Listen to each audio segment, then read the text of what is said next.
What's up mga ka-ferry ko? So today, babiyahin naman tayo from Dumaguete to Cebu by bus and ferry. Galing akong Dumaguete bus terminal. So dito yung ferry naman is Tampi to Bato, yung sinakyan ng bus. Ayan, 8:40 AM ako umalis ng Dumaguete. Tapos nakarating na kami dito sa Tampi Port. And yun yung pamasay, 1:30. And ito yung schedule. Post nyo na lang guys if you need to see it. Tapos, ito medyo naguluhan lang ako dito sa proseso nila. Ang daming sumisingit pagkuha ng ticket. Anyway, ito papasok na ako ng barko, ng ferry, ng Maayos Shipping. And dahil open air siya, mainit din talaga. Lalo na pag hindi pa nagmo-move yung ferry.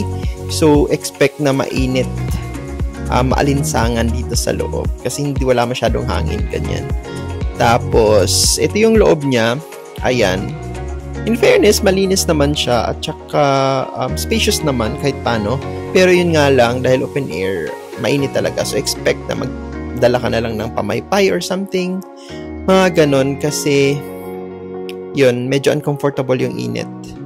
Lalo na siguro pag nag-travel kayo ng tanghali. Kasi ito nga, mainit na maaga pa akong umalis ng Dumaguete. So, may canteen din pala sila guys in case na nauhaw kayo, nagutom or gusto nyo magkape.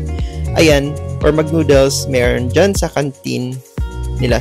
Maliit lang yung canteen nila, pero at least may pagkain, may tubig, ganyan. And yung biyahe nito is mga 30 minutes lang ata. Tapos ito pala yung isa sa mga ferry ng Maayos Shipping and pabalik yan ng Tampi Port. Galing Bato Port na yan from Cebu Province. Tapos ito, padak na kami niyan. And mabilis lang yung proseso. So sumakay na nga ako ng bus na nasa nandyan pa sa ferry. Kasi yung mga pasahero din sumakay na. So sumakay na rin ako para mabilis na. Tapos nakabalik na ako ng bus and papunta na yung Cebu City. And Oslob yung way niyan. So 43 pamasahe, Dumaguete Tampi, 2 ticket binigay Tapos 272 lahat in total yung pamasahe from Dumaguete to Cebu City.